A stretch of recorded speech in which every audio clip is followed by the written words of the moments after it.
We're going to shoot in LA. Like the last 3 we shot in LA, right? Stop it. Sorry. That's awesome. Yeah, the last 3 we did in California, most in the LA area, because that's where she's located. So. Okay, cool. When you guys were on tour right before COVID came, where were you guys at when you heard, hey, the tour's stopping and everyone to go home? Like, where were you guys? Where was the band at? What was that? Was it Redwood or was it? It's California. Yeah, we're in California. I'm trying to think of the club we were playing. We were all over California. I forget, but we were definitely in California. Yeah, we played like Los Angeles, then we went to San Francisco. So we were kind of all over the place in California, Long Beach. Yeah. So 2 distinct areas. Vegas too. I remember. Oh yeah, we went to Vegas. It hit like I knew it was getting kind of scary in Vegas, and we had on the way. Remember, because it was raining. It was like the only day in the desert it rained. I'm like, this is a bad omen. It never rains. I'm like, well, it's raining. It's raining now. COVID. Yeah, and then like people actually showed up to our show with masks, and we were like what's going on? They were like on their chin. Yeah, they it was were like not drunk official and yet. spitting on it was really a bad. I felt like, oh my God, whatever this thing is that's happening, I'm probably gonna have it, because it was mobbed. It was the 13th of March. It had been Tuesday. It was a Friday. That past Tuesday is when it was considered a global pandemic. Yeah. And people were like, when are you coming home? When are you coming home? I'm like, we're not coming home. We're like, what? No, we don't come home. And then we're like, oh my God, we got to go home. Like, you're like watching the news, like 5 days later, like lobby. I'm like, oh my God. Like, this isn't funny. Yeah. We flew to San Francisco that Sunday. So that was the 15th. Oh, that's right. There was nobody in the airport. We're like, what is happening in the worworld? Like, it's like popping. Like there's nothing was wrong in Vegas. So, yeah, that's crazy. I swear when COVID was like, I think it's kind of calmed down now, but my wife would cough or have like itchy eyes. I'd look at her sideways like, don't get near me. Every time I need to cough. Yeah. What happened? Every time I need to cough in public, like I have a panic attack. You get the COVID stare. That's what I got. No way. I'm like, I'd sneeze and she'd be like, you got COVID. I'm like, it's not part of the thing. I don't know. I think I know. Didn't say it anyway. I had COVID. I think I did sneeze. Oh. But you know what? But I also sneeze, generally speaking, anyways. That's so I mean, you could have been allergies with COVID. Yeah. I think it was a mix. Actually, my producer Sam that was on, we got COVID at the same time. Here in Oklahoma City, he came to visit me and he left with COVID. So, what a great friend you are. I know, right? So, what's the biggest? I guess the band's been to Europe before and toured there, right? Yep, one other time. So, what's the longest tour you've ever been on? 2 months. And how was that? The way we do it was hard. When anyone thinking about starting a band, they're like 19, 20 years old, like we want to be rock stars. And you talk about the road. What advice could you give to someone new that's starting out about what it's like, what life like is out on the road? It's all about the show, like all about the show. And you've got to be in a car a lot. That's the part that kills people. We've lost many guitarists to the car rides. They just can't stand being in the car for 3.5 hours a day. Like it's hard. Yeah. But there's been tours where we've moved more, like, you know what I mean? We've been more movie, where it's like, sometimes I try to stay at least once a week. I try to stay put at least at one hotel. Yeah. So you can put your stuff down for a minute and you're not like, oh my God, I'm just going. Yeah. But when we first started out, we'd sleep on people's floors and stuff. And I will never do that again. I didn't want to do it then, but I did it because I thought you had to, but, and we did have to, but I think, if you're not in it for the music, you're eventually not going to do it because it's too hard. It's a lot of wear and tear on the body. And if you're doing it with people that you don't care about, it's not, if you're not all there for the music and somebody, just even one person that's kind of off will throw the whole group off. So is the band, would you say the band, everyone, there's 4 members to the band, right? There's 4. And then we have two guys that play with us on bigger shows too. So we have 6 then. 4. Okay. Okay. But so the main 4 of you, are you friends outside of the band as well? Hell no. I'm just kidding. What a jerk. On that one. No, I'm just kidding. Go ahead. Yeah, well, we're really good friends. I'm friends with we're all friends. Right. We hang out like crazy. I hang out with her a lot. Travis, I used to hang out with a lot. We still hang out, but Nick, I think Nick, we have our newest member. He's our guitar player. He kind of joined like right around when COVID hit. Yeah. So we like him. But, not a lot of closeness there, I guess. Time to hang is kind of like but yeah, I mean, we've been friends since she started. Like we've hung out for 4 years, 5 years now. And Travis, I know like most of my life. So Travis, I hung out with a lot, and then I wouldn't hang out with them at all. You know, when you've been around the same person a long time. Yeah. Oh yeah. So. Yeah. I always find it interesting when some of these bands that are just professional players, like they're just in the band to be in a band, like they're handpicked to be together. Because when they go on tour, they have to all like each other. Like some people don't even know each other, I don't think. Like they're in different states writing music, and then when they tour, they have to be together. Like, what if you just don't like the person? That would suck. Right. Yeah, I think too. It's like because I definitely think if you have rubbing personalities, it sucks. But if you just can be professional and be kind, treat others like you want to be treated, you'll be fine. Yeah. But if you have somebody who's kind of just a jerk and is nasty to people all the time, it makes it difficult. Which is Sam, but I don't like that. I keep reading these. I'm like giggling. I'm like, these are funny. So has Brianna been in the band since the start of the band? No. Okay. So we're still friends. Yeah. So when you a couple of years.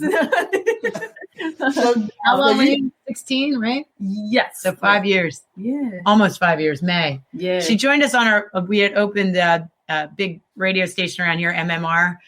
We had opened MMRBQ, and our drummer hurt his hand, so she jumped in, and he's like, my hand's going to be not good for a while. And we're like, she wants to be in the band. Let's let her in the band. I stalk them. She's like, she put that lightly. She wants to be in the band, but I would go see their shows like all the time. I'd be in the front row. There was this one show I was just like dead in the front, and you were just like, Brianna, like again, like I forget, it was like your release show or something like that. Yeah, I was like, she just said my name. Like I was all like giddy and excited and stuff. Now it's like,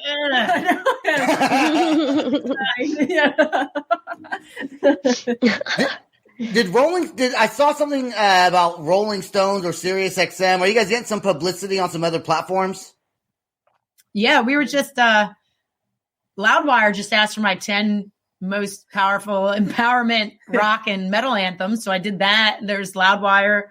Recently, we were just in Billboard. We debuted the video in Billboard, and Rolling Stone. The senior writer there, David Frick, loves our band. Like he heard us on Sirius XM, and his wife heard us, and she's like, "You'll love this band." So I get an email from this guy says, "I'm David Frick from Rolling Stone. I've written for them for years. I'm the senior writer there. I love all your music. Can you send me your back catalog?" I'm like, "Come on, who is this?" It was him.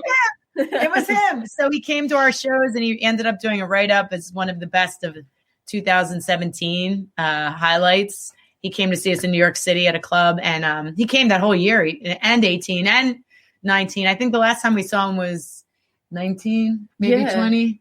Yeah, no, because 20 we didn't tour at all. So yeah, or didn't play a lot. Yeah. So, but yeah, it's just like people hear of us through different outlets. Sirius XM has definitely been playing us like crazy. This single just got into rotation on WMMR and WDHA, which are big commercial stations here.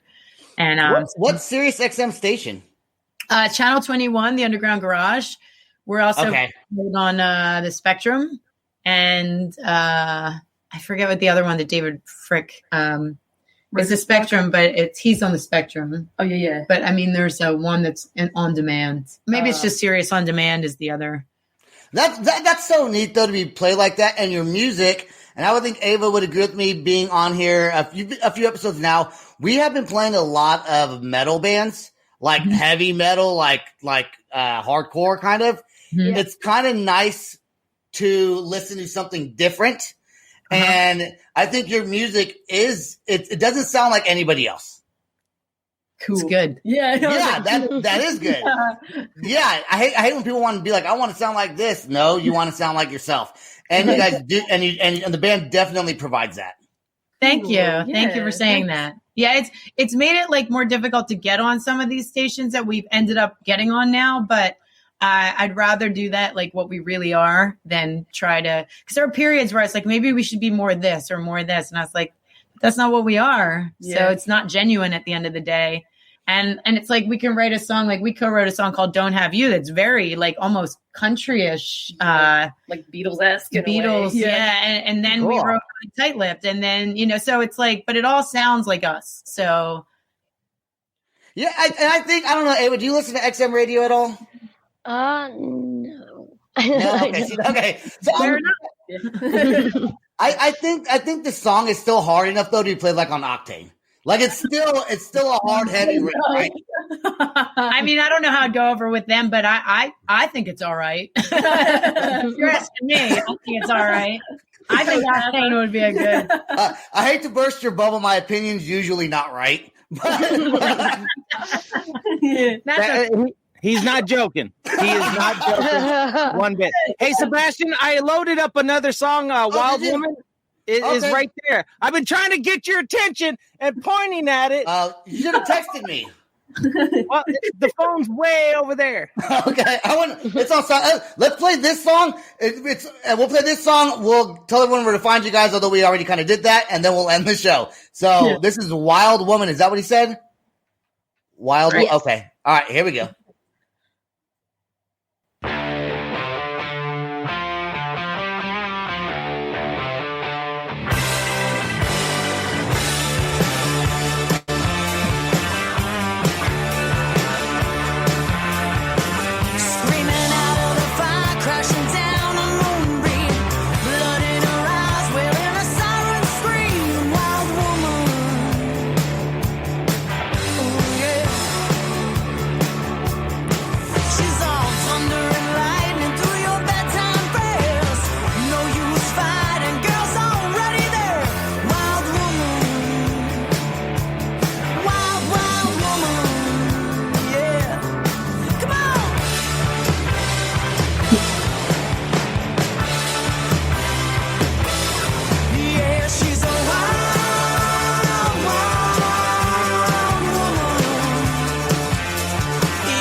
You got some